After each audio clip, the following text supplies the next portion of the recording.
อนิมนต์พระภิกษุสงฆ์สามเณรเจริญพรแม่ชีโยคีคุกเข่าพนมมือ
บูชาพระรัตนตรัยอิมินาสการเรนะอิมินาสการเรนะพุทธังอภิปูชยามะพุทธังอภิปูชยามะอิมินาสการเรนะอิมินาสการเรนะธัมมังอภิปูชยามะธัมมังอภิปูชยามะอิมินาสการเรนะอิมินาสการเรนะสังฆังอภิปูชยามะสังฆังอภิปูชยามะอะระหังสัมมาสัมพุทโธภะคะวาอะระหังสัมมาสัมพุทโธภะคะวาพุทธังภะคะวันตังอภิวาเทมิพุทธังภะคะวันตังอภิวาเทสวากขาโตภะคะวตาธัมโมสวาคาโตภะคะวะตาธัมโมธัมมังนัมสสามิธัมมังนามัสสามิสุปฏิปันโนภะคะวะโตสาวกสังโฆสุปฏิปันโนภะคะวะโตสาวกสังโฆสังฆังนามามิสังฆังนามามิหันธรรมยังพุทธัสสะภะคะวะโตปุพพภาคานมการังกะโรมาเซนะโม ตัสสะภะ ภะ คะ คะ วะ วะ โต โต อะ อะ ระ ระ หะ หะ โต โต สัม มา มา สั สั ม ม พุ พุ ท ท ธั ธั ส ส สะ สะ นะ นะโม โม ตั ตั ส ส สะ สะ ภะ ภะ คะ คะ วะ วะ โต โต อะ อะ ระ ระ หะ หะ โต โต สั สั ม ม มา มา สั สั ม ม พุ พุ ท ท ธั ธั ส ส สะ สะ นะ นะโม โม ตั ตั ส ส สะ สะ ภะ ภะ คะ คะ วะ วะ โต โต อะ อะ ระ ระ หะ หะ โต โต สั สั ม ม มา มา สั สั ม ม พุ พุ ท ท ธั ธั ส ส สะ สะ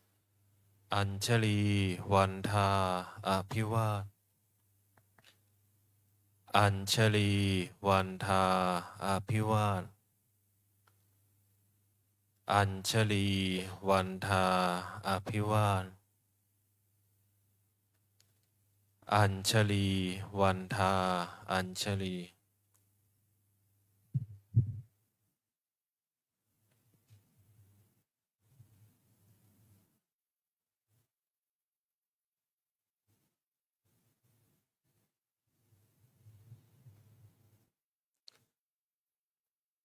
ขอนิมนต์พระภิกษุสงฆ์กราบพระอาจารย์เจ้าคุณพร้อมกันสามเณรแม่ชีโยคีกราบทีหลัง อัญชลี วันทา อภิวาท อัญชลี วันทา อภิวาท อัญชลี วันทา อภิวาท อัญชลี วันทา อัญชลี ขอนิมนต์สามเณรขอเชิญแม่ชีโยคีน้อมกับท่านเจ้าคุณพระอาจารย์พร้อมกันค่ะ อัญชลีวันทาอภิวาท อัญชลีวันทาอภิวาท อัญชลีวันทาอภิวาท อัญชลีวันทาอัญชลี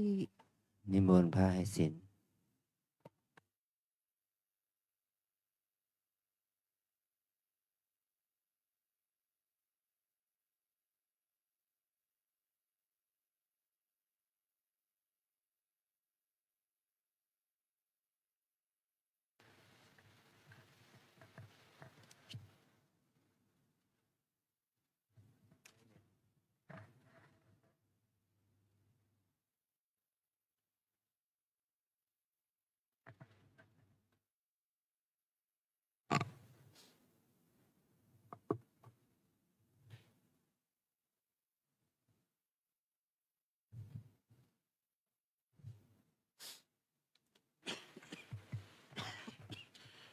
นิมนต์สามเณรทุกรูปกราบพระอาจารย์พร้อมกล่าวคำอาราธนาศีลพร้อมกันนะครับ อัญชลี วันทา อภิวาท อัญชลี วันทา อภิวาท อัญชลี วันทา อภิวาท อัญชลี วันทา อัญชลีมายังพันเตสรณะสีลังยาจามะทุติยัมปิมายังพันเตสรณะสีลังยาจามะตติยัมปิมายังพันเตสรณะสีลังยาจามะ นะโมตัสสะภะคะวะโตอะระหะโตสัมมาสัมพุทธัสสะนะโมตัสสะภะคะวะโตอะระหะโตสัมมาสัมพุทธัสสะนะโมตัสสะภะคะวะโตอะระหะโตสัมมาสัมพุทธัสสะ นะโมตัสสะภะคะวะโตอะระหะโตสัมมาสัมพุทธัสสะนะโมตัสสะภะคะวะโตอะระหะโตสัมมาสัมพุทธัสสะนะโมตัสสะภะคะวะโตอะระหะโตสัมมาสัมพุทธัสสะ ยะมะหังวะทามิตังวะเทหิ อามะพันเต พุทธังสรณังคัจฉามิ พุทธังสรนังคัจฉามิ ธัมมังสรณังคัจฉามิ ธัมมังสรนังคัจฉามิ สังฆังสรณังคัจฉามิ สังฆังสรนังคัจฉามิ ทุติยัมปิพุทธังสรณังคัจฉามิ ทุติยัมปิพุทธังสรนังคัจฉามิ ทุติยัมปิธัมมังสรณังคัจฉามิ ทุติยัมปิธัมมังสรนังคัจฉามิ ทุติยัมปิสังฆังสรณังคัจฉามิ ทุติยัมปิสังฆังสรนังคัจฉามิ ตติยัมปิพุทธังสรณังคัจฉามิ ตติยัมปิพุทธังสรณังคัจฉามิ ตติยัมปิธัมมังสรณังคัจฉามิ ตติยัมปิธัมมังสรณังคัจฉามิ ตติยัมปิสังฆังสรณังคัจฉามิ ตติยัมปิสังฆังสรณังคัจฉามิ ติสรณะขมะนังนิติตัง อามาพันเต ปานาติปาตาเวระมณี ปานาติปาตาเวรมณี อทินนาทานาเวระมณี อาทินนาทานาเวรมณี อพรหมจริยาเวระมณี อาพระมจริยาเวรมณี มุสาวาทาเวระมณี มุสาวาทาเวรมณี สุราเมระยะมัชฌะปมาทัฏฐานาเวระมณี สุราเมรยมัชฌะปมาทฐานาเวรมณี วิกาละโภชนาเวระมณี วิการโภชนาเวรมณี นัจจะคีตะวาทิตะวิสุกะทัศนาเวระมณี นัจจะคีตะวาทิตะวิสุกทัสนาเวรมณี มาลาคันทะวิเลปนะธารณะมันดนะวิภูสนัทธานาเวระมณี มาราคันธาวิเรปนะธารณะมันตนะวิปุสนัฏฐานาเวรมณี อุจจาสยนะมหาสยนาเวระมณี อุจจาสยนะมหาสยนาเวรมณี ชาตะรูปะระชตะปฏิฆหนาเวระมณี ชาตารูปารัชตะปฏิฆหนาเวรมณี อิมานิทัสสะสิกขาปทานิสมาธิยามิ อิมานิทัสสะสิกขาปทานิสมาธิยามิ อิมานิทัสสะสิกขาปทานิสมาธิยามิ อิมานิทัสสะสิกขาปทานิสมาธิยามิ อัญชลีวันทาอภิวาทอัญชลีวันทาอภิวาทอัญชลีวันทาอภิวาทอัญชลีวันทาอัญชลี เชิญโยคีชายขึ้นมาข้างบนน่ะเป็นนั่งข้างล่างที่บ้านว่างน่ะ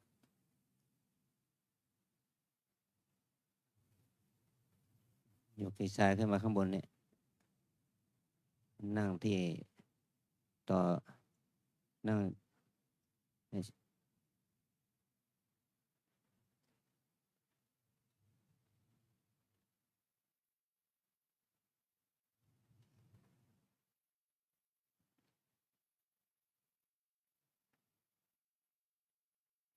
โยคีไปนี่โย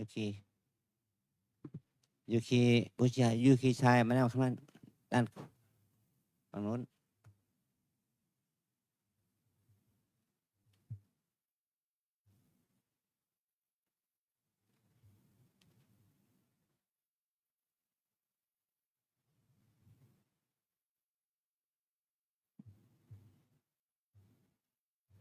ขอเชิญแม่ชีโยคีนั่งคุกเข่าค่ะ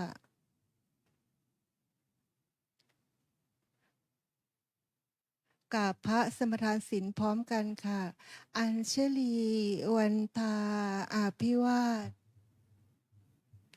อัญชลีวันทาอภิวาทอัญชลีวันทาอภิวาทอัญชลีวันทาอัญชลีมยังพันเตติสเนนะสหอัฏฐศีลานิยาจามะทุติยามปิมยังพันเตติสเนนะสหตัทธศีลานิยาจามะตติยามปิมยังพันเตติสเนนะสหอัฏฐศีลานิยาจามะ นะโมตัสสะภะคะวะโตอะระหะโตสัมมาสัมพุทธัสสะนะโมตัสสะภะคะวะโตอะระหะโตสัมมาสัมพุทธัสสะนะโมตัสสะภะคะวะโต อะระหะโตสัมมาสัมพุทธัสสะ นะโมตัสสะภะคะวะโตอะระหะโตสัมมาสัมพุทธัสสะนะโมตัสสะภะคะวะโตอะระหะโตสัมมาสัมพุทธัสสะนะโมตัสสะภะคะวะโตอะระหะโตสัมมาสัมพุทธัสสะ พุทธังสรณังคัจฉามิ พุทธังสรณังคัจฉามิ ธัมมังสรณังคัจฉามิ ธัมมังสรณังคัจฉามิ สังฆังสรณังคัจฉามิ สังฆังสรณังคัจฉามิ ทุติยัมปิพุทธังสรณังคัจฉามิ ทุติยมปิพุทธังสรณังคัจฉามิ ทุติยัมปิธัมมังสรณังคัจฉามิ ทุติยมปิธัมมังสรณังคัจฉามิ ทุติยัมปิสังฆังสรณังคัจฉามิ ทุติยมปิสังฆังสรณังคัจฉามิ ตติยัมปิพุทธังสรณังคัจฉามิ ตติยมปิพุทธังสรณังคัจฉามิ ตติยัมปิธัมมังสรณังคัจฉามิ ตติยมปิธัมมังสรณังคัจฉามิ ตติยัมปิสังฆังสรณังคัจฉามิ ตติยมปิสังฆังสรณังคัจฉามิ ติสรณะคมนังนิธิตัง อามะพันเต ปานาติปาตาเวระมณีสิกขาปะทังสมาธิยามิ ปานาติปาตาเวรมณีสิกขาปะทังสมาธิยามิ อทินนาทานาเวระมณีสิกขาปะทังสมาธิยามิ อาชินนาทานาเวรมณีสิกขาปะทังสมาธิยามิ อพรหมจริยาเวระมณีสิกขาปะทังสมาธิยามิ อภมมจริยาเวรมณีสิกขาปะทังสมาธิยามิ มุสาวาทาเวระมณีสิกขาปะทังสมาธิยามิ มุสาวาทาเวรมณีสิกขาปะทังสมาธิยามิ สุราเมรยมัชฌะปมาทฐานาเวระมณีสิกขาปะทังสมาธิยามิ สุราเมรยมัชฌะปมาทัฏฐานาเวรมณีสิกขาปะทังสมาธิยามิ วิกาละโภชนาเวระมณีสิกขาปะทังสมาธิยามิ วิกาลโภชนาเว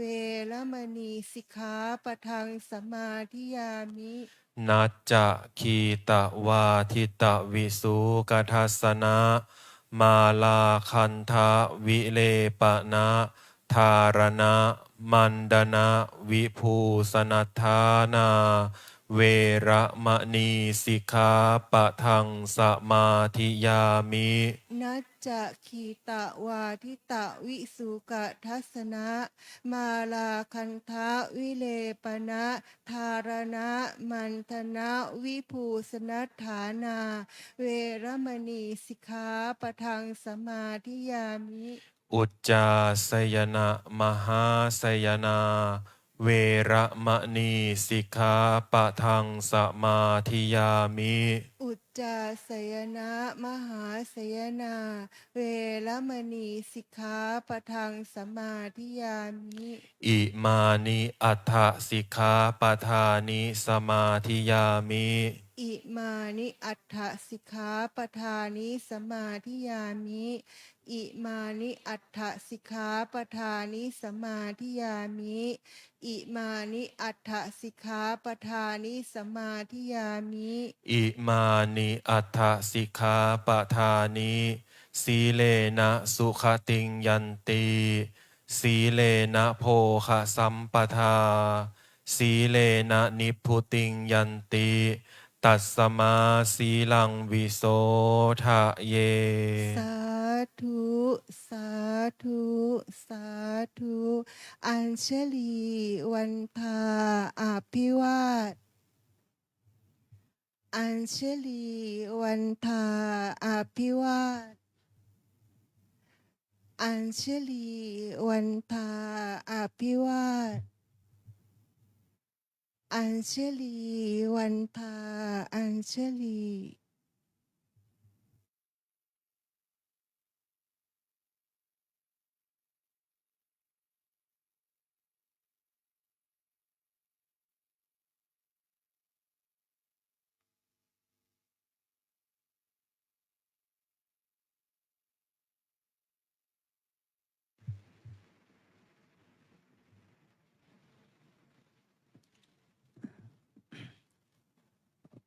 ขอโอกาสกับ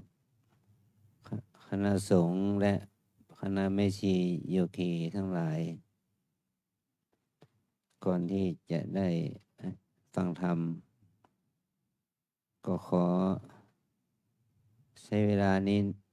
แนะนำการทำงานของพวกเราสักเล็กน้อยนะ เจ้าหน้าที่ของเราฝ่ายงานโสด ก่อนที่จะเริ่มพิธีกรรม ก็ขอให้พวกเราช่วยเช็คระบบไมค์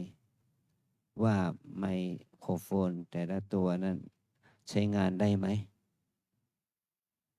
ไม่ใช่ว่าพอถึงเวลาแล้วก็เกิดความปัญหาอุปสรรค เราจะต้องเช็คก่อนที่จะใช้งานนะอันที่สอง เรามีกล้องวิดีโอถ่าย2 ตัว เราเอากล้องทำงานให้มันคุ้มกับราคามันหน่อย เราถ่ายไม่ใช่เฉพาะถ่ายเฉพาะพระเนนและแม่ชีอาราธนาธรรมเท่านั้น เราจะต้องถ่ายให้ญาติโยมที่ดูทางไลฟ์สดเนี่ยให้เห็นว่าเดี๋ยวนี้มีโยคีมีพระเนนมากน้อยเท่าไหร่ ที่มาปฏิบัติธรรมที่นี่นะ เราพยายามเคลื่อนย้ายกล้องให้ไปไม่ใช่ว่าจะไปจับอยู่จุดเดียว ให้มันจับให้เห็นว่าคนที่มาฟังธรรมมีอยู่เนี่ยขอให้เราได้ใช้ไหวพริบปฏิภาณจะทำยังไงให้เราจะได้ฉายภาพของโยคีที่มาปฏิบัติธรรมที่วัดเราเนี่ยให้คนข้างนอกได้เห็น ขอให้เรานั้นใช้ประโยชน์จากการเผยแผ่ธรรมนะทั้งพูดเทศทั้งพูดฟังนะไม่ใช่ว่าไปจับภาพแต่พูดเทศตลอดจนจบเนี่ยมันก็ไม่จำเป็น เราจะต้องถ่ายดูภาพพูดฟังด้วยว่าเขายังมีคนฟังหรือเปล่าอย่างเนี้ยอันนี้มันก็เป็นงานสื่อสารนะมันก็มีให้เรารู้ถึงคุณค่าของการเผยแผ่นะเดี๋ยวนี้มันการเผยแผ่มันต้องอาศัยการสื่อสารการของเรียกว่าโซเชียลมีเดียเนี่ยให้มันเป็นประโยชน์ ไม่ใช่ถ่ายคนเดียวเป็น5 ภาพ 10 ภาพเอาไปโชว์ออกมีเดียออกเว็บไซต์ของเรานะเราต้องถ่ายให้ทั่วท้วนให้คนเขาได้เห็นให้โยคีเราเนี่ยรู้สึกว่าฉันยังมีคุณค่าที่คนเรามาปฏิบัติธรรมเขายังมาถ่ายภาพเราอย่างนี้นะมันต้องมีปฏิภาณหน่อยมีความฉลาดในการทำงานหน่อยมันจะทำให้ประโยชน์ในการเอาที่เราเอาเครื่องมือการถ่ายทำเนี่ยให้มันมีคุณค่านะลูกเนนพวกพระใหม่ก็ตามพระเก่าก็ตามก็ต้องทำหน้าที่อย่างนี้นะมันจึงจะเป็นประโยชน์นะจึงขออนุโมทนาก่อนวันนี้เราจะมีพระวิปัสสนาจารย์คือหลวงพ่อประสิทธิ์ ท่านจะได้แสดงธรรมให้เราฟังในวาระโอกาสวันโกนเป็นวันที่พระภิกษุมารับโอวาทมาสามเณรมารับศีลและแม่ชีโยคีมารับศีลใหม่ในพรุ่งนี้จะเป็นวันพระนะขอนิมนต์ครับ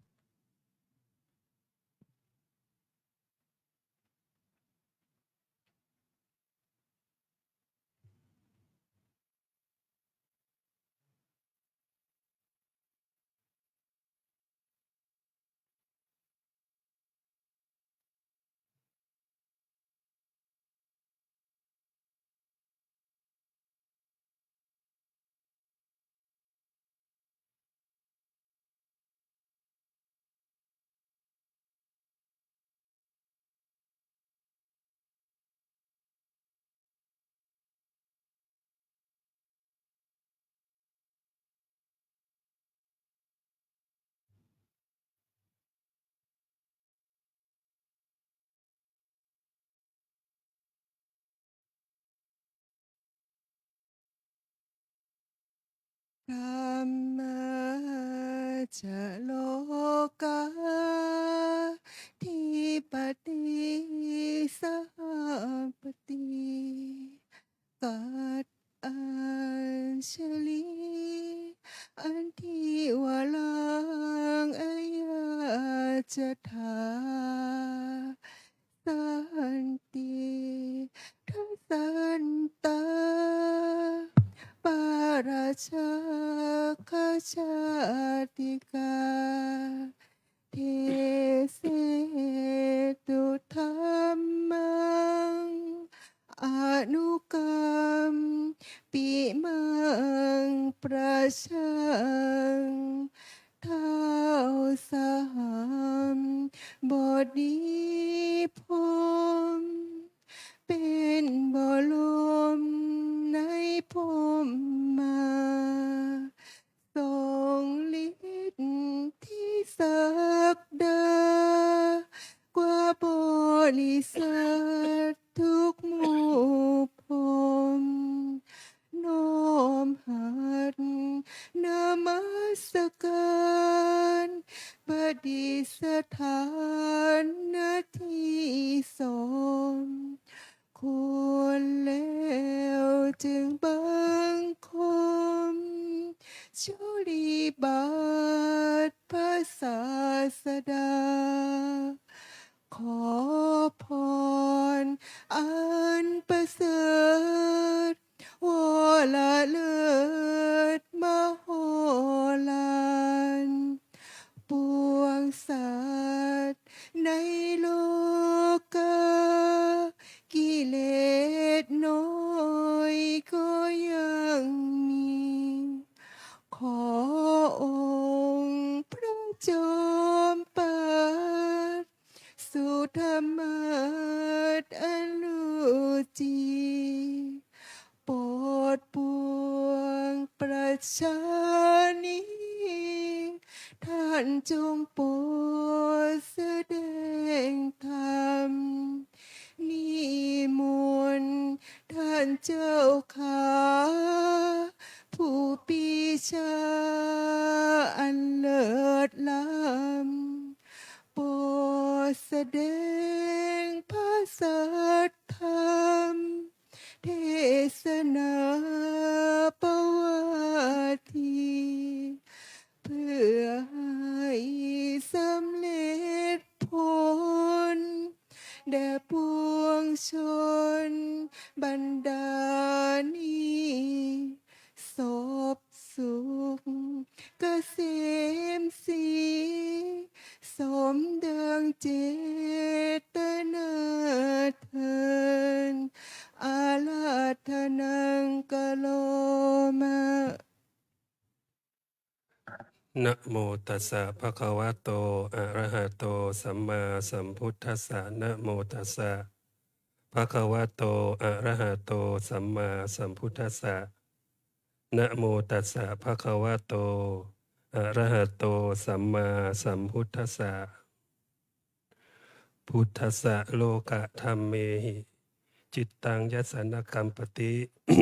อโศกังวิริชังเขมังเอตามังคละมุตตมันติขอความนอบน้อมของข้าพเจ้าจงมีแด่องค์สมเด็จพระสัมมาสัมพุทธเจ้า ผู้ประเสริฐด้วยพระปัญญาที่คุณ พระบริสุทธิ์ที่คุณ พระมหากรุณาที่คุณ พร้อมทั้งพระสัทธรรมและพระอริยเจ้าทั้งหลาย ขอถวายความเคารพพระเดชพระคุณ พระภาวนาธรรมาภิรัตน์เจ้าคณะอำเภอเมืองเชียงใหม่อธิบดีสงฆ์วัดลำเปิงตะโพธารามด้วยความเคารพอย่างสูง ตลอดถึงพระเถรานุเถระพระมชชิมะพระนวกะด้วยความเคารพ ขอเจริญพรมายังญาติโยมพุทธบริษัท อุบาสกอุบาสิกาและผู้ปฏิบัติธรรมทั้งหลาย ณโอกาสวันนี้อาตมาภาพจะได้แสดงพระธรรมเทศนาตามในมงคลวสูตรที่ว่าบุค จิตของผู้ใดที่โลกธรรมทั้งหลายถูกต้องแล้ว ย่อมไม่หวั่นไหว ไม่มีโศกปราศจากทุลีกิเลสเกษมจากโยคะคำว่าโลกธรรมทั้งหลายตรงนี้หมายถึงโลกธรรม8มี4คู่เนาะมีทุกข์สุขคู่กัน มีโลภมีสุขมีทุกข์มีลาภเสื่อมลาภมียศเสื่อมยศมีสรรเสริญนินทา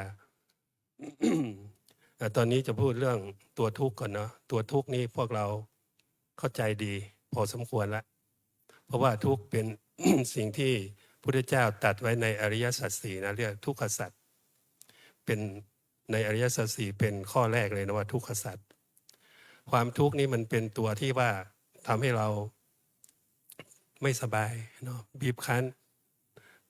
แล้วเราก็ ในชีวิตจริงๆของเราก็คือเราเจอตัวนี้มาเยอะเนาะว่า มันทำให้เรามีไม่สบายยังไงไม่สบายใจไม่สบายกายเนาะมีความอิจฉาริษยามีความอาฆาตเนี่ยพวกนี้มันทำให้เรา ต้องมาเข้ามาเรียนรู้นะครับ ในการที่ว่าเรามาที่วัดลำเพิงตะโพธาราม จิตของผู้ใดไม่หวั่นไหวเนี่ยก็คือว่าเมื่อถูกโลกธรรม8แล้วไม่หวั่นไหวมีบุคคลประเภทเดียวเท่านั้นนะคือพระอรหันต์เนาะพระอรหันต์เท่านั้นนะครับคือท่านปราศจากกิเลสโดยสิ้นเชิงแล้ว จิตเกษมเนาะไม่หวั่นไหวละแต่สำหรับพวกเราที่ยังไม่หมดกิเลสมันก็ต้องหวั่นไหวนะเพื่อมันกระทบกันอะไรกระทบกันท่านเรียกว่าอายตนะภายในอายตนะภายนอกกระทบกันตาเห็นรูปมันกระทบกันแล้วเนาะตาเห็นรูปหูกระทบเสียงจมูกกระทบกลิ่นลิ้นกระทบรสทั้งหลายเนาะกายก็กระทบกับสัมผัสเย็นร้อนอ่อนแข็งเนี่ยการที่เรามาฝึกเพื่อเวลามีสติเพื่อการที่อายตนะทั้งหลายที่มันกระทบกันปุ๊บเรามีสติเข้าไปรู้อันนี้คือวิธีการเนาะที่เรามาปฏิบัติธรรมนี่แหละเราอาจจะยังไม่เคยชินครับว่าเมื่อมันกระทบแล้วเราจะฝึกยังไง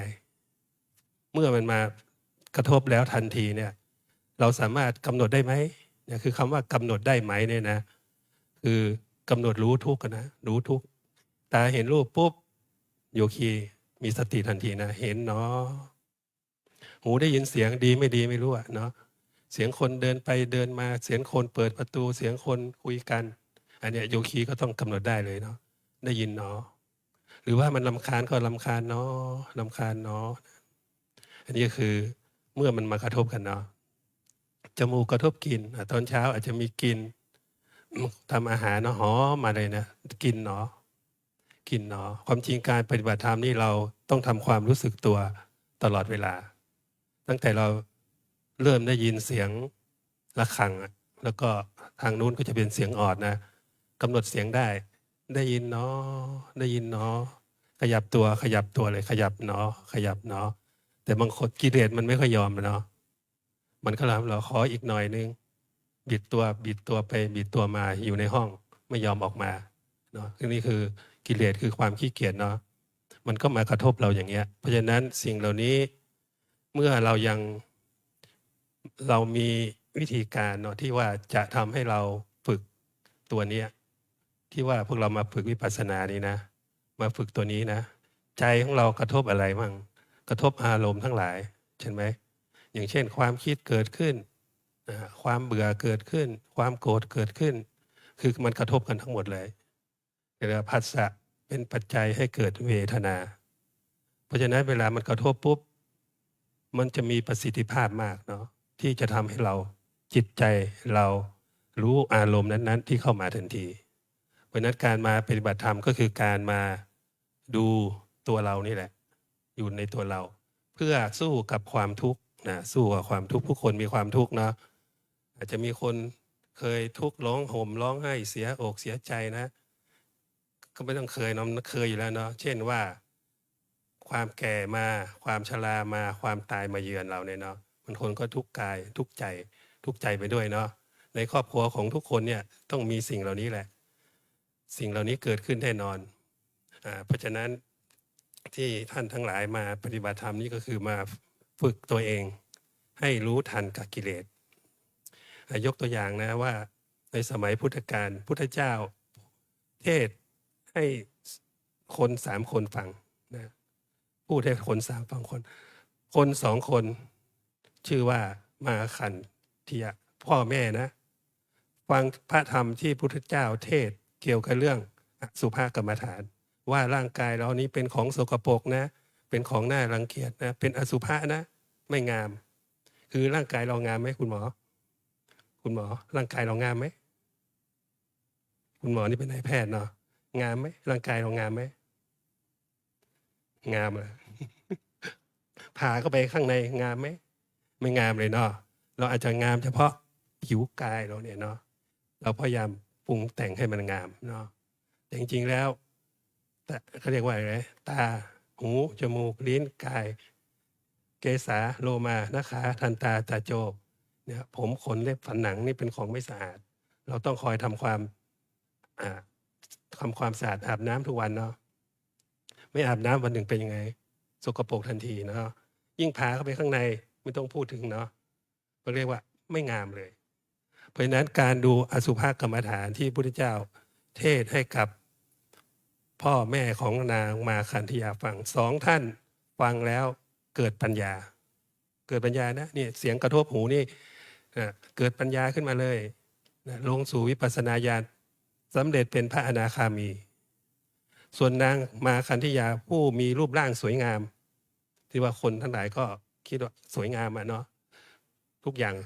นะวัยสาวเนาะก็สวยงามฟังแล้วโกรธเสียงของพระพุทธเจ้าที่กระทบโสนี่นะเธอไม่เกิดปัญญาตัวนั้นแต่เธอเกิดกิเลสเกิดโทสะยังไม่พอมันไม่ดับตรงนั้นนะเกิดความอาฆาตพุทธเจ้าเลยอาฆาตเลยนะเมื่อถ้าว่าวันใดวันหนึ่งเธอมีอำนาจขึ้นมาเธอจะอาฆาตเราต้องทำร้ายพระพุทธเจ้าแต่ทำร้ายเป็นยังไงแต่นางก็มีโอกาสนะนางมาคันธียาได้เป็นพระมเหสีของพระเจ้าอุเทนพอวันหนึ่งพระพุทธเจ้าเสด็จมาที่เมืองเนี่ยอุเชนีเนี่ยนะพระนางก็จ้างคนให้ไปด่าพระพุทธเจ้าด่าไปเลยเนาะด่าเป็นนู่นเป็นนี่เป็นโคเป็นลานะว่ากันไปพวกที่จ้างด่าก็รับจ้างมาก็ด่าพระพุทธเจ้าแต่จิตของพระเจ้าเป็นยังไงอ่ะไม่หวั่นไหวแต่พระอานนท์ยังหวั่นไหวนะพระอานนท์ท่านยังไม่เป็นพระอรหันต์เนาะท่านเป็นพระเป็นพระอริยบุคคลชั้นต้นเนาะพระโสดาบันท่านยังหวั่นไหวอยู่นะท่านก็เลยทูลว่าเสด็จไปเมืองอื่นเถอะพระเจ้าข้าอานนท์เธอจะหนีไปไหนล่ะก็ไปเมืองนู้นถ้าเขาด่าอีกหนีไปอีกพระพุทธเจ้าตรัสว่าอย่าหนี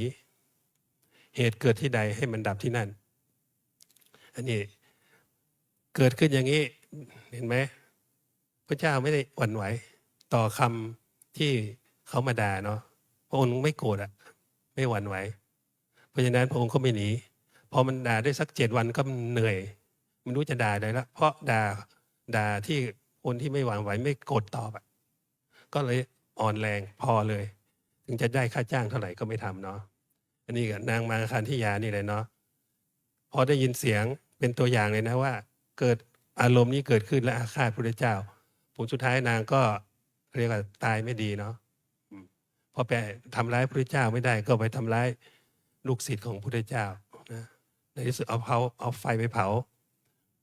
พระนางสามาวดีบริสุทธิ์พระเจ้าอุเทนจับได้ว่าถ้านางเป็นคนทำแบบนี้ก็เลยเผานางบ้างเนาะอันนี้ก็คือ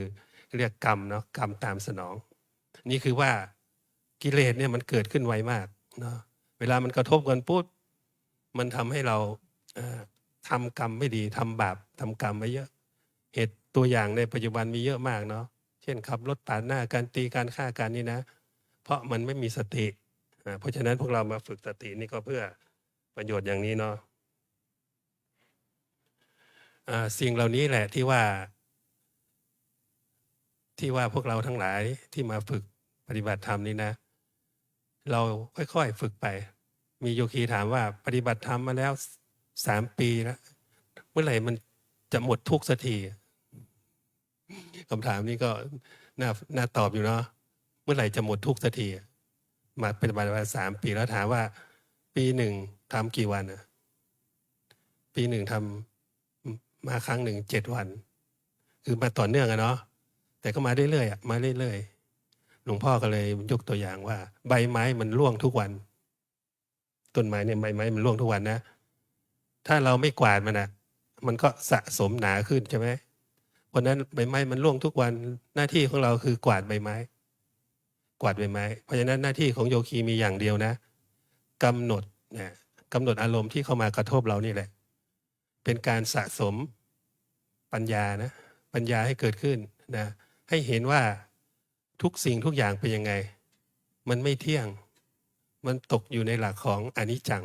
ไม่เที่ยงความโกรธก็ไม่เที่ยงนะความโกรธก็ไม่เที่ยงความเบื่อก็ไม่เที่ยงความเจ็บก็ไม่เที่ยงความปวดก็ไม่เที่ยงแต่พวกเราต้องใช้ความเพียรเข้าไปสู้ตัวนี้นะกำหนดต่อเนื่องไปเรื่อยๆไม่ใช่2 หนอ 3 หนอพอแล้วไม่ใช่เนาะเราต้องพยายามสู้กับตัวเองสู้กับกิเลสตัวเองเพราะกิเลสมันเป็นใครมันเป็นแชมเปี้ยนนะมันเก่งเนาะมันเก่งนะมันอาจจะกล่อมเราเหนื่อยนะเดี๋ยวไปนอนสักหน่อยเดี๋ยวค่อยมาทำอย่างนี้เนาะก็เป็นแชมเปี้ยนเพราะฉะนั้นเรามาปฏิบัติตอนนี้เรากำลังขึ้นชิงแชมป์อ่อนซ้อมไม่ได้เพราะฉะนั้นเราต้องเข้มแข็งเนาะต้องมีความเพียรเยอะๆเพราะฉะนั้นการปฏิบัติธรรมก็เลยต้องพยายามให้โยคีเพิ่มความเพียรเนาะวันแรก15 นาทีวันที่2 20วันที่3 30 40 50 60เนี่ยเพิ่มความเพียรและสิ่งที่มันจะเป็นความสุขเนาะมันก็จะตามมาทีหลังนะอย่างเช่นว่าตัวเกิดปิติเกิดขึ้นเนี่ยตัวปัสสัทธิเกิดขึ้นนะตัวปิติเนี่ยคือตัวที่เราอารมณ์ที่เราซาบซ่านนะเนาะเกิดขึ้นตัวเย็นตัวน้ำตาไหลอย่างนี้เป็นต้นเนาะเนี่ยคือปิติตัวโยกเล็กน้อยโยกกับปิตินะโยกนี่ก็ปิตินะไม่ใช่ผีเข้านะบางคนโยกแรงกันเนาะก็เป็นอารมณ์ที่พวกเราปฏิบัติธรรมแล้วได้ผลระดับหนึ่งละเนาะเพราะนั้นการปฏิบัติธรรมก็คือการมาสู้กับตัวเองสู้กับกิเลสเขาไม่ยอมเราง่ายๆนะเพราะว่าเป็นยังไงอยู่ข้างนอกเขาทำยังไงพวกเราทำไง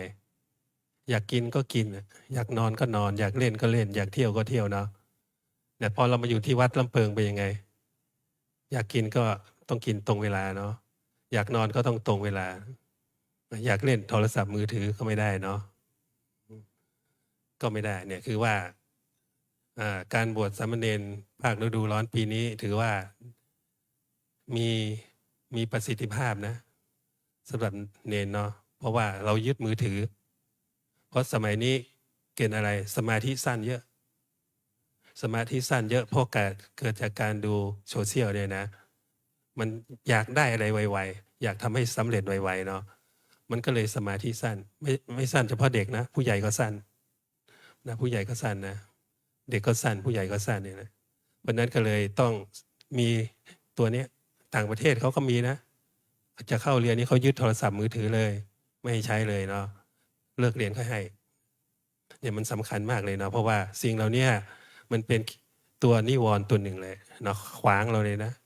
ขวางเราไม่ให้บรรลุความดีง่ายๆ เพราะฉะนั้นนิวรณ์ห้านี่แหละที่นักปฏิบัติธรรมจะต้องเจอทุกคนทำยังไงจะไม่ให้ปวดหลวงพ่อมันก็ต้องปวดเป็นธรรมดาเนาะเพราะว่าเรายังมีสังขารนี่อยู่สังขารนี่แหละร่างกายเรานี่แหละถ้าเรายังมีอยู่มันก็ต้องปวดเป็นเรื่องธรรมดาปวดเป็นเรื่องธรรมดาเมื่อเกิดมาแล้วมันก็ต้องมีแก่แล้วก็มีเจ็บแล้วมีก็ตายเป็นธรรมดาเนาะมีสังขารนี้มันก็ต้องเจ็บเป็นไข้เป็นธรรมดาแต่เราจะใช้ตัวเนี้ยเป็นตัววิปัสสนาได้เขาเรียกว่าเวทนานุปัสสนาสติปัฏฐานปวดหนอก็ปวดหนอนั่นแหละสู้กับมันไปถามว่ามันหายได้ไหมมันหายได้นะมันดับได้ไหมมันดับได้ แต่ยังไม่ถึงเวลายังไม่ถึงเวลาเพราะฉะนั้นเราต้องมีความอดทนนะมันอาจจะดับตอนไหนไม่รู้นะแต่ว่ามันมีขึ้นมีลงอ่ะปวดมากขึ้นปวดมากขึ้นปวดมากขึ้นแล้วก็ลดลงเนี่ยก็คือให้เราอยู่กับเขาให้ได้แล้วเอานำไปใช้ประโยชน์ตอนไหนใช้ประโยชน์ตอนที่เราโคม่าเข้าห้อง ICU ไปแล้วเนาะคิดถึงความตายแล้วนะคิดถึงความตายแล้วเกิดอะไรเกิดขึ้นเราป่วยหนักเข้าโรงพยาบาลอยู่ห้อง ICU นึกถึงตัวนี้เลยหลับตาเลยปวดเนอปวดเนอปวดเนอเนี่ยอันนี้เป็นประโยชน์มากเลยเนาะถ้าเรามีโอกาสนะแต่บางคนเขาก็ไม่มีโอกาสเนาะตายโหงเนี่ยรถชนตายเครื่องบินตกตายเนี่ยมันไม่มีโอกาสที่จะได้มาเจริญวิปัสสนากรรมฐานเลยเพราะฉะนั้นพวกเราทุกคนที่มาปฏิบัติธรรมที่นี่ให้ถือว่าเรามาด้วยศรัทธาเนาะมาด้วยศรัทธาแล้วมาด้วยศรัทธาแล้วเรามาถึงวัดเราทำอะไรโยคีมาถึงวัดเราทำอะไรข้อแรก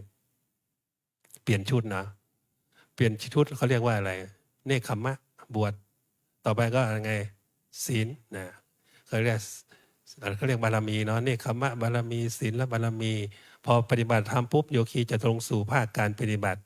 เกิดอะไรขึ้นเมื่อเรากำหนดเดินกำหนดนั่งเกิดวิริยะบารมีขันติบารมีปัญญาบารมีเข้ามาหมดเลยนะเข้ามาหมดเลยเพราะฉะนั้นการมาปฏิบัติธรรมคือการมาสร้างบารมีให้ตัวเองเพราะสิ่งเหล่านี้สร้างเองไม่ได้นะเพราะว่าสิ่งเหล่านี้เป็นก้าวแรกเลยเนาะ ที่เราจะไปสู่จุดหมายปลายทางของการปฏิบัติธรรมเนาะอาจจะไม่ใช่ชาตินี้ท่านว่านิพพานังปรมังสุขังนิพพานเป็นสุขอย่างยิ่งเนี่ยพวกเราศาสนาพุทธอาจจะพูดถึงเรื่องทุกข์เนาะแต่เป้าหมายสูงสุดคือพระนิพพานคือหมดกิเลสโดยสิ้นเชิงหมายความว่าเราไม่ต้องมาเวียนว่ายตายเกิดในสังสาระนี้อีกแล้วตอนนี้พวกเราทุกข์เพราะว่าอะไรเพราะเรายังเวียนเกิดเวียนตายอยู่เนี่ยตราบใดที่เรายังไม่หมดกิเลสนะแม้แต่พระก็เหมือนกันเนาะ พระก็ไม่หมดกิเลสก็ยังเวียนว่ายตายเกิดเหมือนกันแหละเนาะแต่ว่าเป็นการ ฝึกตัวเองให้รู้แนวทางในการปฏิบัติให้พ้นจากวัฏสังสารานี้นะโดยการมาเข้าใจถึงอารมณ์ทั้งหลายที่มากระทบกันแล้วมีสติเข้าไปรู้ทันทีเนี่ยคำว่าสติในความไม่ประมาทเนี่ยเป็นยอดของธรรมเป็นยอดของธรรมเลยนะที่พวกเรามาฝึกนั้นไม่ใช่เรื่องธรรมดานะและเป้าหมายของเราก็ไม่ใช่เรื่องธรรมดาเป็นเรื่องที่ว่าทุกคนในโลกนี้แสวงหาแต่จะเจอหรือเปล่าเราอาจจะเห็นเกิดสิ่งที่ดีๆขึ้นในอเมริกานะคือ walk for peace เนี่ยเดินเพื่อสันติไงเนาะแค่เดินเพื่อสันติคือสันติในใจคนก่อนเดินในใจเราก่อนนะไปเดินไปเรื่อยๆเนี่ยเดิน108 วันประมาณ 3,000 กว่ากิโลนะก็เดินวันละ30 กิโลอะไรพวกนี้เนาะเนี่ยเกิดอะไรเกิดขึ้นที่เราเคยเห็นเราดูนะอันนี้ก็คืออำนาจของสตินะเดินไปนี่แหละเนาะเกิดสันติคือความสงบขึ้นในใจเราของคนเดินนะทั้งคนดูด้วยเนาะเห็นภาพของสมณะเดินเกิดอะไรขึ้นเกิดเขาเรียกว่ามงคลนะสมณะทัศนาการเห็นสมณะเป็นมงคลอย่างยิ่งสมณะที่สงบเรียบร้อยเดินไปนี่นะมีความเกิดศรัทธา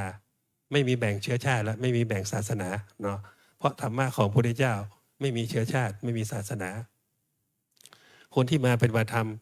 ที่วัดลำเพิงมีหลายชาติหลายภาษาเนาะเราก็ไม่ได้ให้เขาเปลี่ยนศาสนานะให้เขาปฏิบัติ เพื่อให้รู้ความจริงว่าทุกข์เกิดขึ้น มีวิธีการที่จะสู้กับทุกข์ได้ยังไง คือส่งให้เขาลงสู่ภาคปฏิบัติเลยเนาะแล้วก็มีครูบาอาจารย์แนะนำนะอันนี้พวกเราก็เหมือนกันนะโอกาสของชาวไทยเราเยอะกว่าด้วยเนาะเพราะเราสามารถมาวัดลำเพิงได้ทุกวันมาเมื่อไหร่ก็รับทันทีเนาะแต่ชาวต่างชาติเขาจะต้องมีคอร์สนะต้องสมัครเป็นคอร์สมาเนาะเพราะฉะนั้นพวกเราก็ยังสมัครน้อยอยู่3 วัน 5 วันเนี่ยเนาะถ้าเรามีโอกาสเนาะว่าในชีวิตเรานี้ประสบความทุกข์มาแล้วไม่สามารถที่จะรู้วิธีการที่ถูกต้อง เพราะว่าพระพุทธเจ้าท่านให้แล้ววิธีการที่ถูกต้องในการพ้นจากความทุกข์นะพ้นจากความทุกข์นี่แหละคือตัณหาเนี่ยแหละนะที่มันทำให้เราเป็นสาเหตุ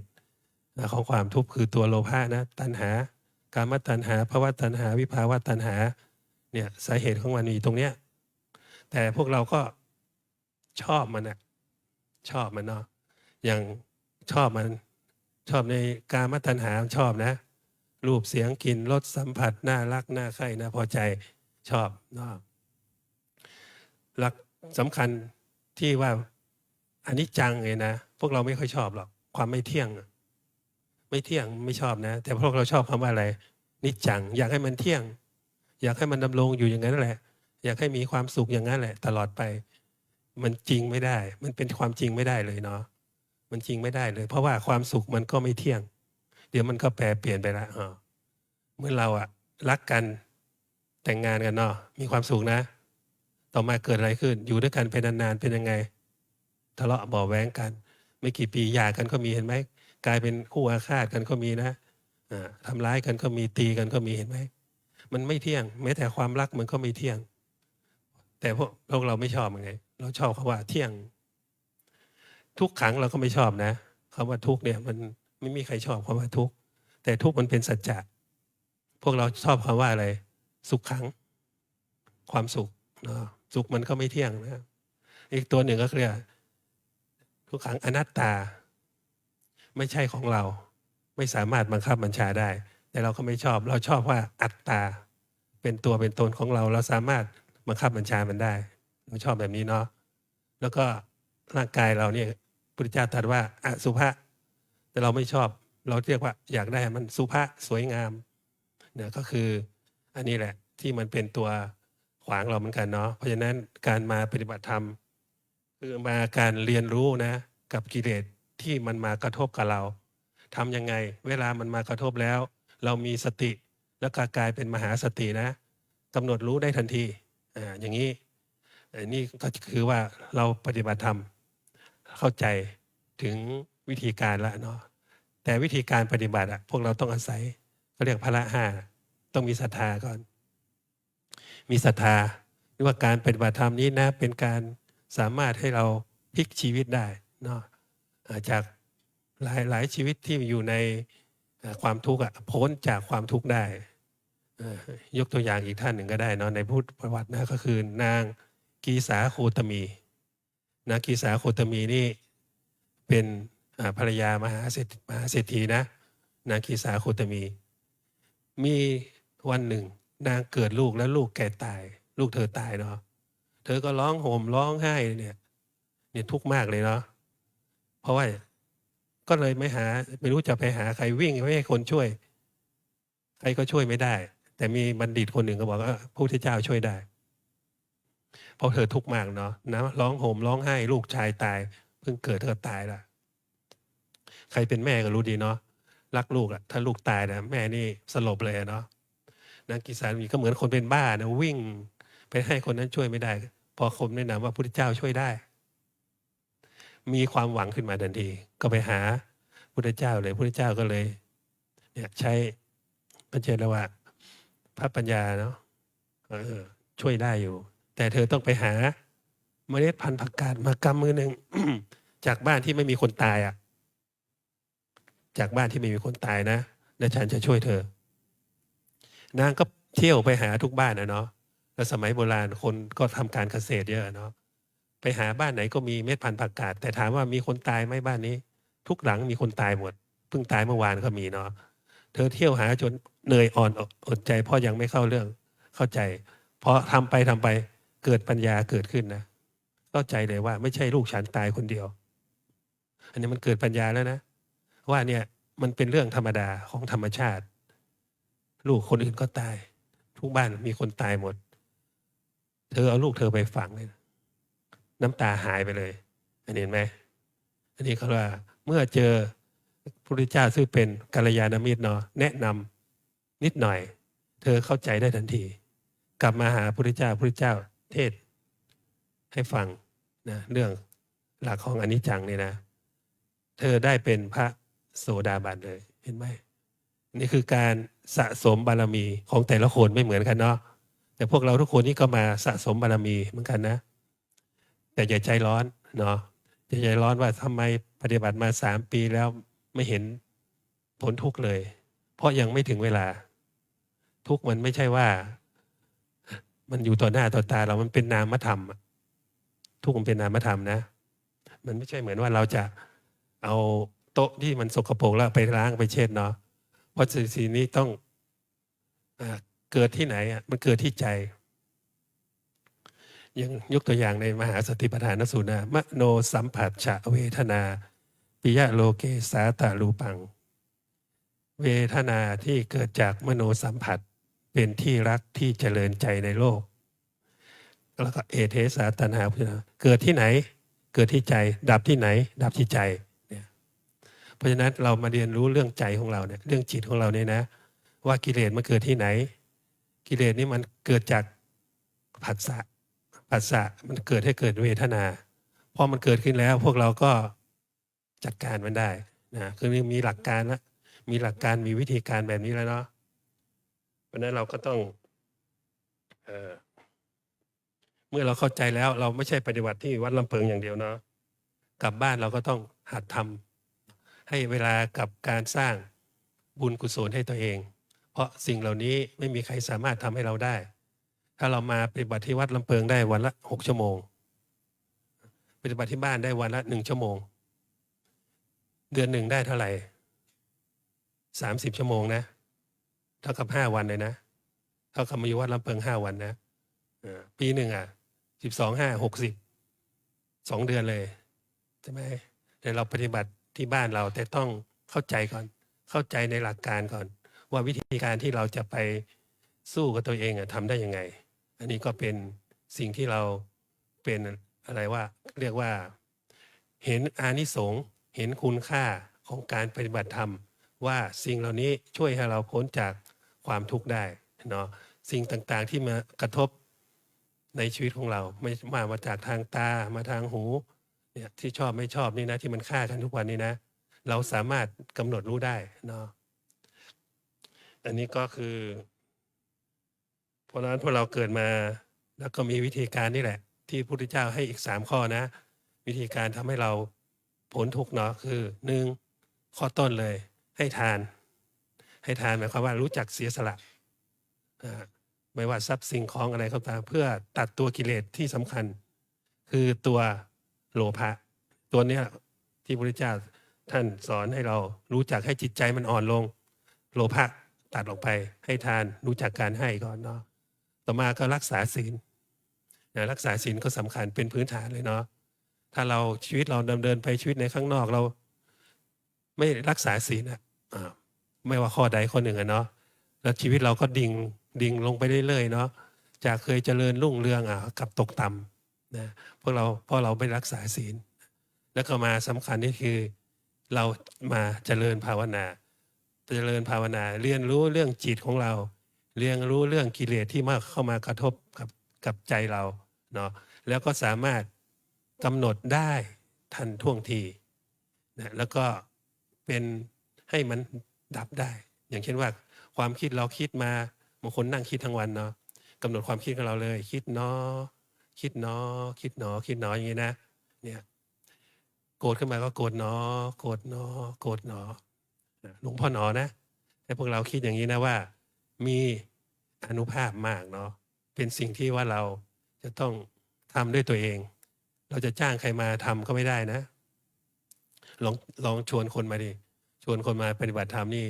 บางทีก็ไม่มาเลยเนาะบางคนก็มาอยู่นะ บางคนก็เต็มใจมาแต่ส่วนใหญ่บอกไม่เอาเพราะฉะนั้นถ้ามา2 คนบางทีก็คุยกันอีกอะเนาะเพราะฉะนั้นการมาปฏิบัติธรรมนี่คือการที่เรามาดูแลตัวเอง ไม่คุยกับเพื่อนนะหลวงพ่อผ่านไปที่น้ำปานะนี่เห็นบ่อยนะนั่งฉันน้ำปานะเรานั่งคุยกันนะอันนั้นหลุดแล้วนะที่เราหนอมาทั้งวันนี้หมดเลยกรรมฐานรั่วก็เรียกกรรมฐานรั่วนะพอเราพูดกันปุ๊บคุยกันเรื่องข้างนอกเนาะเธอเป็นยังไงมีแฟนหรือยังมีลูกหรือยังทำอย่างเงี้ยอย่างนี้เราพวกกรรมฐานรั่วนะเพราะนั้นการมาปฏิบัติธรรมไม่ให้คุยกัน ยกเว้นคำว่าเราคุยเรามามีปัญหาใดแล้วก็ไปบอกกับพระวิปัสสนาเนาะได้ดังนั้นได้เนาะถ้าเราคุยนอกเรื่องกับเพื่อนเนี่ยทีนี้หมดเลย ที่เรามา5 วัน 7 วันไม่มีความหมายเนาะมันรั่วไปซะแล้วเนาะ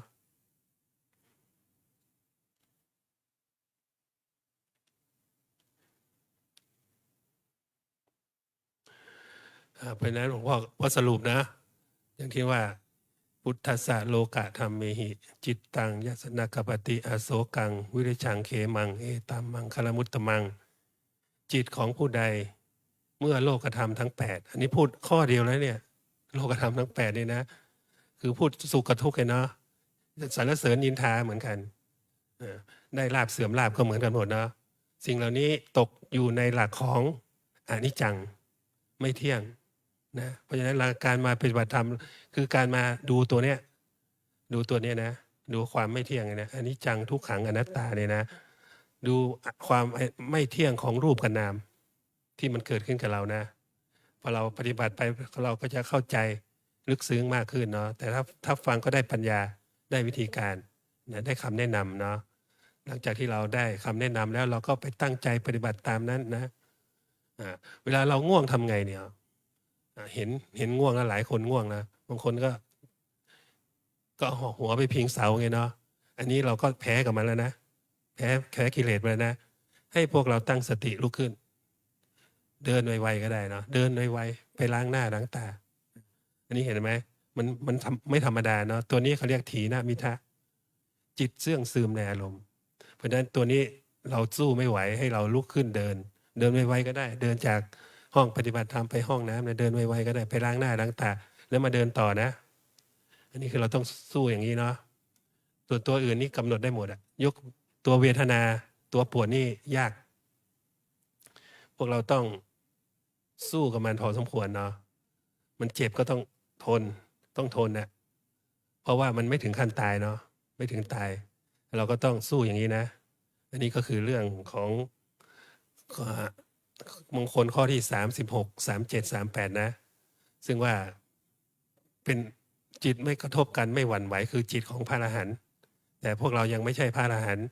เรามาฝึกวิธีการที่พระพุทธเจ้าสอนพระพุทธเจ้าและพระอรหันต์ทั้งหลายท่านปฏิบัติมาเนาะถึงมาถึงสืบทอดมาถึงพวกเราเนี่ยพวกเราเป็นอะไรเป็นทายาทนะเป็นทายาทที่รักษามรดกของพระพุทธเจ้าไว้ด้วยการปฏิบัติธรรมนี่แหละเนาะเพราะฉะนั้นพุทธศาสนาของเรามีจุดเด่นคือเรื่องการปฏิบัติธรรมนะปฏิบัติธรรมเรื่องการปฏิบัติธรรมเรื่องทุกข์นี่แหละทำยังไงจะให้พ้นทุกข์ทำยังไงจะไม่ให้มาเกิดทำยังไงไม่ให้ตายเนาะ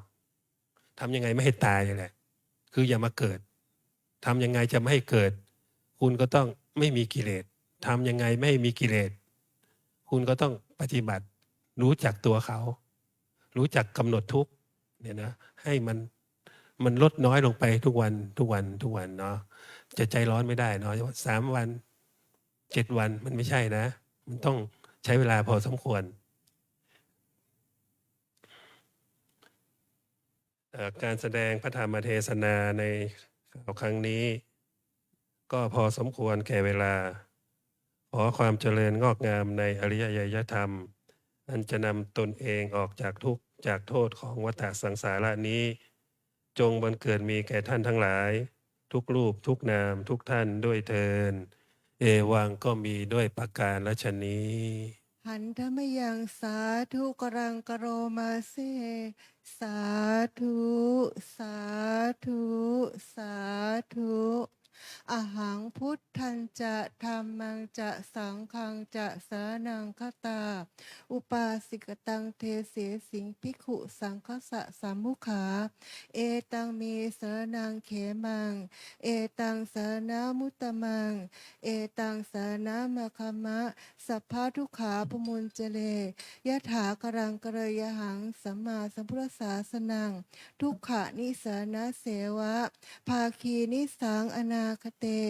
กายเยนะวาจายะวเจตสาวา พุทเทกุกมังปะกตังเมยายัง พุทโธปฏิคันหัตุอาจยันตัง กาลันตะเลสังเวตุงว่าพุทเทกาภกายเยนะวาจายะวเจตสาวาธัมเมกุกมังปะกตังเมยายังธัมโมปฏิคันหัตุอาจยันตัง กาลันตะเลสังเวตุงว่าธัมเมกาภกายเยนะวาจายะวเจตสาวาสังเคกุกมังปะกตังเมยายังสังโฆปฏิคันหัตุอาจยันตัง กาลันตะเลสังเวตุงวะสังเค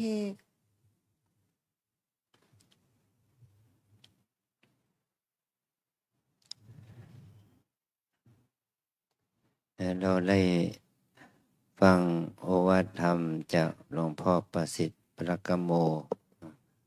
พระวิปัสสนาจารย์ ก็คงจะได้เป็นข้อคิดแก่พวกเราในได้ฟังมงคลชั้นสูงนะที่หลวงพ่อได้กล่าวเป็นภาษาบาลีพุทธัสสะโลกธรรมเมหิจิตตัง จิตของบุคคลใดถูกโลกธรรมกระทบแล้วไม่หวั่นไหว โลกธรรมคือธรรมที่มีความแตกดับ โลกะแปลว่าการแตกดับหรือธรรมเป็นของที่มีความแตกดับนะแล้วมากระทบกับเราสิ่งเหล่านั้นทำให้ใจเราไม่หวั่นไหวถ้าใจเราหวั่นไหวมันก็ไม่เป็นมงคลนะความมีลาภก็หวั่นไหวเพราะมีลาภวันนี้ได้กิจนิมนต์1,000หวั่นไหวปะวันนี้ได้กิจนิมนต์5,000ก็หวั่นไหวแล้วเนาะวันนี้เป็นต้นนะพูดกับพระก่อนพูดกับโยมก็วันนี้ทำงานวันรับจ้างเขาวันหนึ่งได้พิเศษได้500ก็หวั่นไหวละชอบใจได้1,000ก็หวั่นไหวละอย่างนี้นะความหวั่นไหวมันมีทั้งบวกและลบถ้าอารมณ์ที่น่าชอบใจมันก็เป็นบวกเกิดความพอใจเกิดความโลภเกิดความตณีเกิดความยึดถือสิ่งที่ดีสิ่งที่ไม่ดีเสื่อมลาภถูกเรามีเงินในกระเป๋าถูกเขาขโมยถูกเขาฉกชิงวิ่งราวเสียดายโกรธไม่พอใจก็เกิดความหวั่นไหวละเสื่อมลาภเขานิมนต์ไปเขามีใบนิมนต์มาแล้วเขายกเลิกมันก็หวั่นไหวละนะเพราะเขายกเลิกเขานี่คือสิ่งที่เราไม่ชอบเสื่อมลาภนี่เป็นต้นนะเพียงแค่พวกเราเนี่ยบิณฑบาตได้อาหารดีๆแล้วก็ชอบหวั่นไหวได้อาหารที่ไม่ดีเราไม่ชอบมันก็หวั่นไหวมันเป็นธรรมดาของคนปุถุชนนะเนี่ยเป็นต้นนะเรามีโอกาสได้พิจารณาตนไม่ว่าเรามาปฏิบัติธรรมที่ว่าเราเนี่ยเรามีความรู้สึกชอบบางอย่างวันนี้ชอบนะ มีฝนมีลมเย็นหน่อย ชอบ มีความรู้สึกอยากจะให้มันเป็นอย่างนี้ มีความยินดีมีความชอบหลายๆวันนี่เราไม่มีโอกาสได้เห็นฝนเห็นลมเลย ร้อนเราก็ไม่ชอบนี่ข้อสิ่งที่เป็นสิ่งแวดล้อมมันไม่เอื้อให้เรานั้นเราจะเห็นว่าโยคีบางคนก็แพ้ฝุ่นแพ้ละอองแพ้ควันแพ้อะไรต่างๆมันก็เกิดความไม่ชอบอยากจะได้อยู่ในห้องที่ติดแอร์อยากจะได้อยู่ในห้องที่มีเครื่องฟอกอากาศเราอยากจะหาเครื่องแอร์เครื่องฟอกอากาศมาเป็นสมบัติของตนนี่ก็เป็นความอยากเป็นความหวั่นไหวเพราะคนเราเนี่ยไม่สามารถอยู่กับธรรมชาติได้เพราะติดอยู่ในสิ่งอำนวยความสะดวกแก่ตนเองมาโดยตลอดถ้าเราจิตอยู่ในสิ่งที่อำนวยความสะดวกมาเป็นนิสัยพอมาเจออากาศเย็นอากาศร้อนก็หวั่นไหวมันเหมือนกับพระแม่ชีโยคีในบ้านเราเนี่ยถ้าอยู่ในห้องแอร์ทุกวันเนี่ย7 โมงก็อยู่ในห้องแอร์จนถึง5 โมง6 โมงก็อยู่ในห้องแอร์จะไม่กล้าออกมาสู่สิ่งแวดล้อมภายนอกเหมือนกันนะเพราะมันชอบความเย็นแต่ว่ามันไม่ใช่ว่าคนเราจะอยู่กับความเย็นตลอดเวลาได้เราต้องมีความรู้สึกถึงว่ามันเป็นธรรมชาติมันจะเจอเย็นเจอร้อนก็ต้องให้ความรู้สึกยอมรับความเป็นจริงอย่างนี้นะถ้าเรามีความยึดติดสิ่งเหล่านี้มากมันก็ก่อให้เกิดความสิ้นเปลืองค่าไฟค่าแอร์ค่าอะไรอย่างนี้นะค่าเครื่องฟอกอะไรสารพัดในห้องอาจารย์เองก็มีเครื่องฟอกอากาศเราใช้มา 2-3 ปีแล้วเราไม่ได้ทำความสะอาดมันเราเปิดมาดูโอ้โหเต็มไปด้วยฝุ่นเราก็เรียก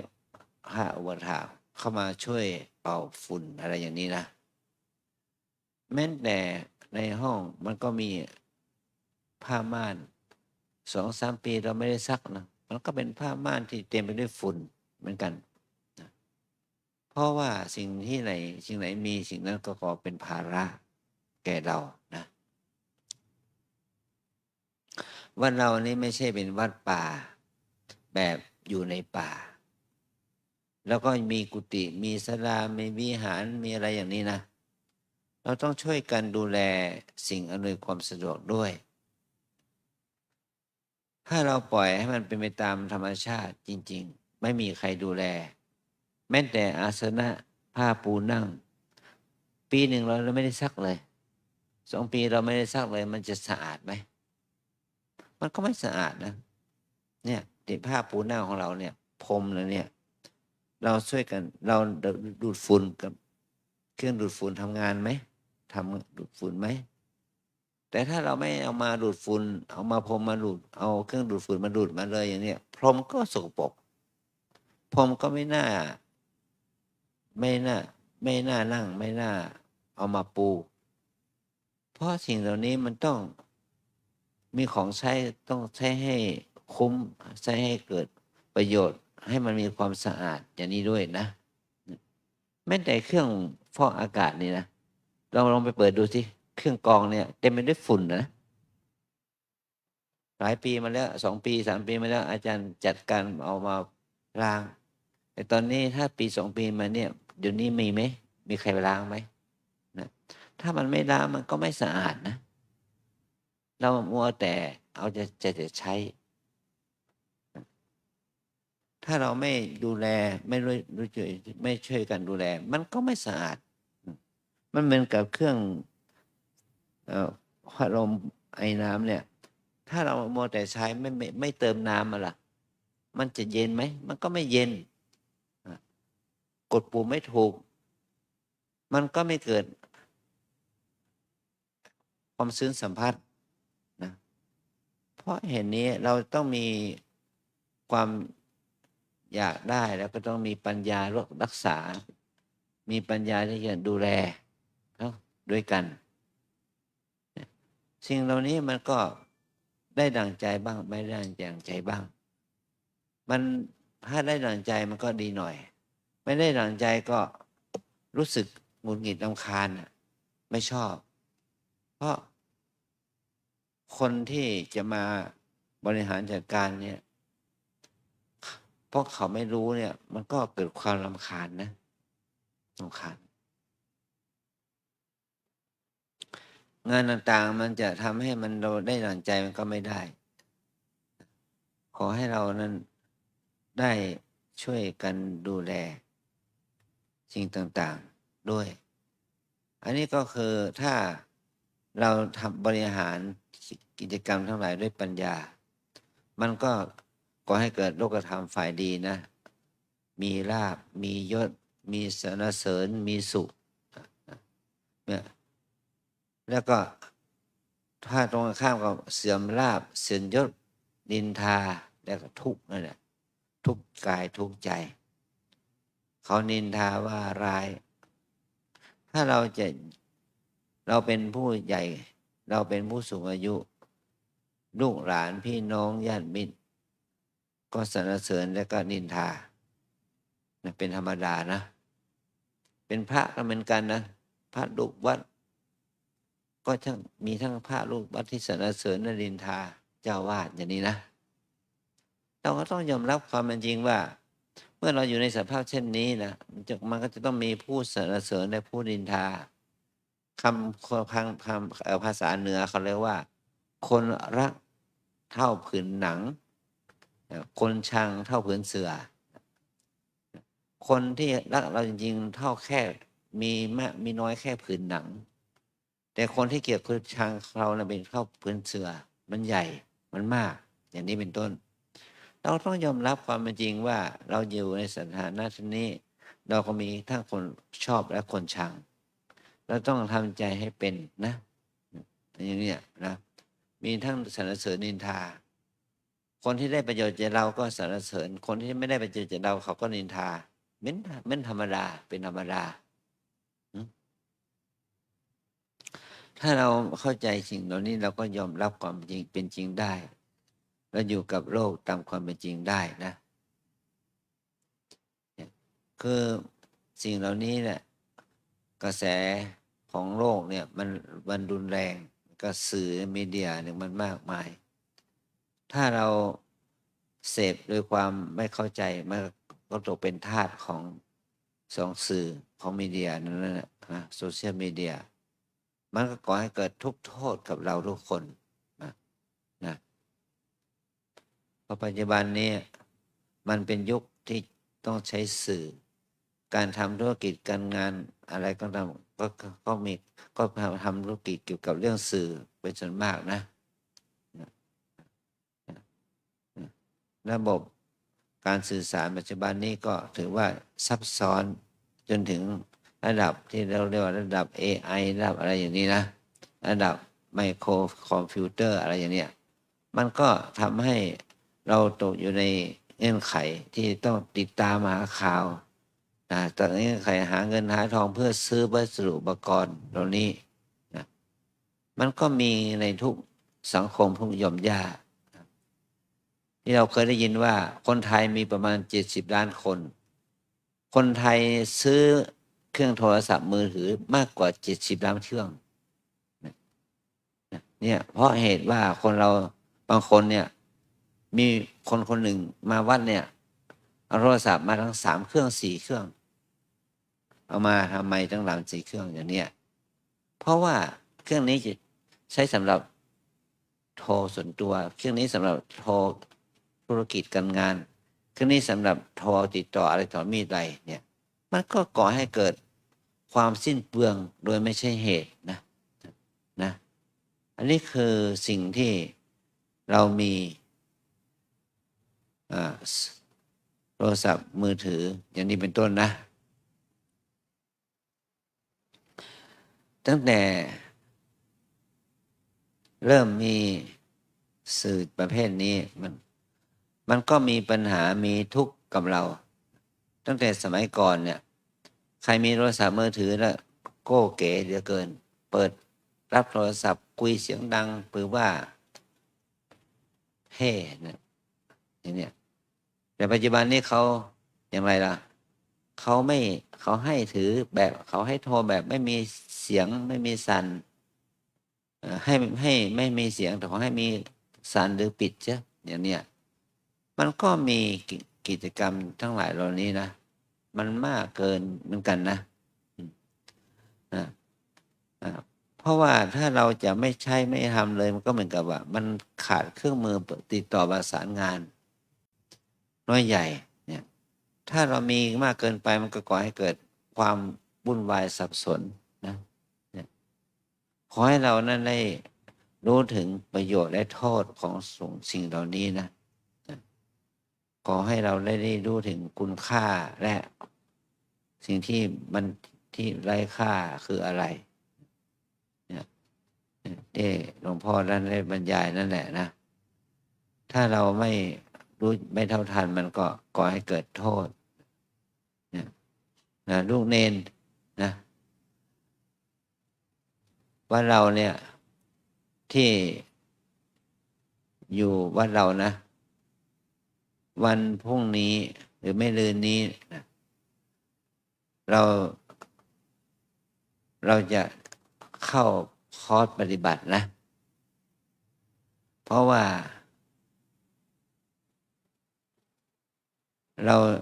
เมื่อเราอยู่แล้วเราก็ว่างๆนี่ก็ไม่ได้กันปฏิบัติเราจะใช้ให้เวลากับการปฏิบัติถ้ายังไม่เปิดเทอมเราก็ปฏิบัตินะจนกว่าเราจะได้ปฏิบัติถึงเข้าอธิษฐานจิตอย่างนี้นะแต่ถ้าโรงเรียนเปิดแล้วเราก็ปล่อยให้ไปเรียนนะสิ่งเหล่านี้มันก็เป็นคุณเป็นประโยชน์แก่ตัวเราเองนะขอให้ลูกเนรเราพาเราได้มีเวลาว่างก็ให้เข้าคอร์สปฏิบัติเพราะว่าวัดเรานี่มีกุฏิกรรมฐานมากพอว่างให้เราได้อยู่ปฏิบัตินะโยคีผู้ชายก็มีไม่ถึง10นะแล้วพระนักปฏิบัติก็มีไม่ถึง10นะเอาเนนมาอีก10นะเป็น30-40อย่างนี้ก็ห้องปฏิบัติก็เหลือเฟือนะพระเจ้าหน้าที่ของเราจะต้องช่วยกันทำหน้าที่นี้ด้วยสิ่งเหล่านี้ก็เพื่ออะไรล่ะเพื่อว่าจะให้งานกรรมฐานงานปฏิบัติเนี่ยให้มีประโยชน์สติผลแก่พวกเราทั้งที่อยู่ในวัดและนอกวัดนะทั้งพระภิกษุสามเณรอุบาสกอุบาสิกานะปัจจุบันนี้เราจะต้องให้งานปฏิบัตินี้ให้ก้าวเข้าสู่งานที่กว้างขวางออกไประดับต่างประเทศเนี่ยที่ว่าเราเนี่ยมีโยคีชายต่างประเทศทั้งชายทั้งหญิงนะมีมากกว่า70 คนมากกว่า70 คนแต่ปัจจุบันนี้พระเนรโยคีชายโยคีหญิงที่เป็นนักปฏิบัติมันไม่ถึง70มันน้อยกว่าชาวต่างชาตินะปัจจุบันเนี่ยมันน้อยกว่าชาวต่างชาติก็ขอให้เราได้เห็นประโยชน์กับการที่เรามีที่ว่างให้เราได้มีโอกาสได้ประพฤติปฏิบัติธรรมกันนะขอให้เราได้ใช้คุณค่าของเวลาของเวลาในชีวิตที่มีอยู่ให้ทำประโยชน์สุดเกื้อกูลแก่ตัวเราเองแก่ศาสนาแก่ประเทศชาติบ้านเมืองสืบต่อไปนะวันพรุ่งนี้เป็นวันที่24 เมษายนเป็นวันพระเป็นวันที่เสด็จสวรรคตของสมเด็จพระราชชนนีพันปีหลวงเป็นที่ท่านถือว่าวันที่24ทุกเดือน เราขอให้เรานั้นได้ ถ้าพระเนรเรานะอยู่ที่วัดเนี่ย เราจงมาช่วยกันสวดมนต์ถวายเป็นพระราชกุศลนะแด่พระองค์ด้วยนะให้เรามีการสวดพุทธมนต์ถวายเป็นพระราชกุศลแด่พระองค์ด้วยนะเราถือว่าเป็นวันพิเศษเป็นวันที่24ของทุกเดือนตั้งแต่เดือนนี้เป็นต้นไปให้เราสวดพุทธมนต์นะสัมมนิยามนะเราสวดกันนะไม่ต้องสวดทำมหาเมตตานะทำวัดถ้าทำวัดเย็นเราก็สวดไม่ต้องสวดมหาเมตตาสวดพุทธมนต์แล้วก็เจริญจิตตภาวนาถวายเป็นพระราชกุศลด้วยนะวันพรุ่งนี้นะตอนทำวัดนะขอให้เรานั้นได้ทำกิจอย่าง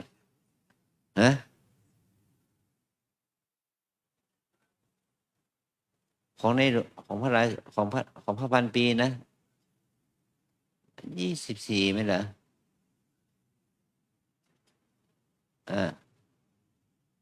วันที่พระองค์24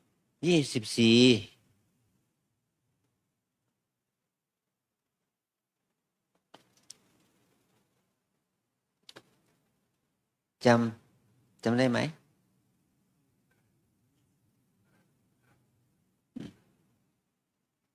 จำผิดไปบ้าง24 ตุลาเอาวันทุกวันที่24ของเดือนนะ24ของเดือนพอเราได้ร่วมกันสวดมนต์เป็นกรณีพิเศษหน่อยนะ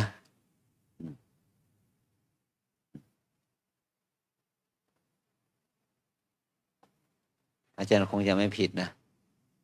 ท่านนี้ขี้ระพาดล่ะวันที่ไหนท่านวิโรจน์ล่ะเนี่ย24นะ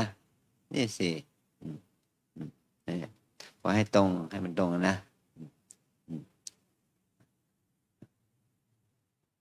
เพราะถ้าเราไม่ทำเราจะใครจะเป็นผู้ทำเราให้ในกิจกรรมเหล่านี้นะหรือว่าทำกิจที่ถวายเป็นพระราชกุศลนะวันนี้ขอแค่นี้นะ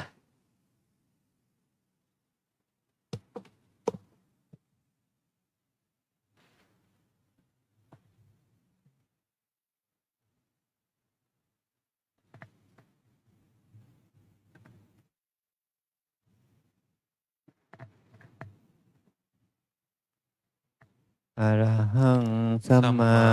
สัมพุทโธภะคะวาพุทธังภะคะวันตังอภิวาเท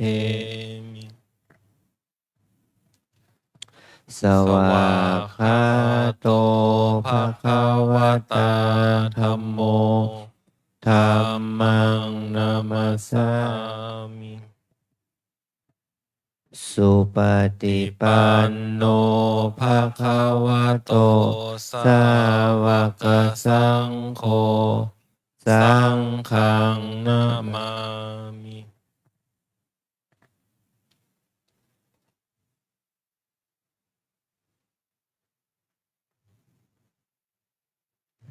ขอนิมนต์พระภิกษุสงฆ์กราบพระอาจารย์เจ้าคุณพร้อมกันสามเณรแม่ชีโยคีกราบทีหลังอัญชลีวันทาอภิวาทอัญชลีวันทาอภิวาทอัญชลีวันทาอภิวาทอัญชลีวันทาอัญชลีขอนิมนต์สามเณรขอเชิญแม่ชีโยคีน้อมกราบพระเจ้าคุณพระอาจารย์พร้อมกันค่ะ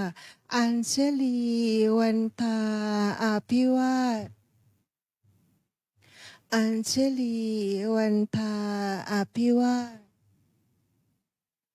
อัญชลีวันทาอภิวาท อัญชลีวันทาอัญชลี